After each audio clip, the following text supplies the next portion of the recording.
మొదటిగా ఆ సినిమాలో శివబాలాజీకి సంబంధించిన క్యారెక్టర్ ఏది కూడా లేదు అని చెప్పారట. కానీ మోహన్ బాబు గారే లేదు, ఈ సినిమాలో ఖచ్చితంగా శివబాలాజీ ఉండాలని కోరుకోవడంతో ఇతను చేశాడనేది మనం విన్నాం, నిన్న చెప్పినటువంటి మాట. అయితే చాలామంది దర్శకులు ఏంటంటే ఫిక్స్డ్గా ఈ సినిమా అంతా బౌండెడ్ స్క్రిప్ట్ అయిపోయిన తర్వాత మార్పులు చేర్పులు చేయడం కానీ, ఒక పాత్రను ఇరిగించడం కానీ చేయడం జరగదు.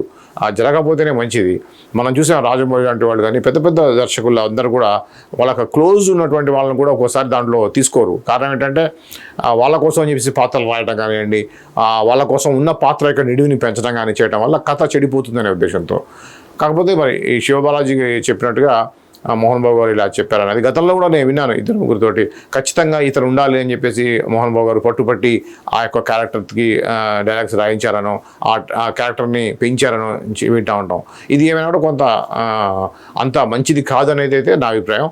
అంటే కథలానే చూడాలి తప్పించి కథలో క్యారెక్టర్ని ఇతను మనకు తెలిసినవాడు కాబట్టి ఈ క్యారెక్టర్ పెంచాలి అనుకుంటే ఆ కథ దెబ్బతినే అవకాశం ఉంటుంది. మోస్ట్గా ఎక్కువగా శాతం ఏంటంటే ఇటువంటి వాటికి సెంటిమెంట్స్కి పోకూడదు. మనవాడు, తెలిసినవాడు, మన దర్శకుడు, మన ఇంటివాడు, మన తమ్ముడు, మన అన్నయ్య, మన కొడుకు అనే ఉద్దేశంతో సినిమాలు చేస్తే సినిమాలు ఖచ్చితంగా ఫ్లాప్ అవుతాయి. కానీ ఈ సినిమాలో బాలాజీ గారు చెప్పేది ఏంటంటే ఓన్లీ నా నిలబడే క్యారెక్టర్ అని అన్నారు కాబట్టి అది పెద్దగా కథని ప్రభావం చూపించేటువంటి క్యారెక్టర్ కాకపోవచ్చు. మోహన్ బాబుకి కొడుకుగా నటించాడని చెప్పి అంటున్నారు.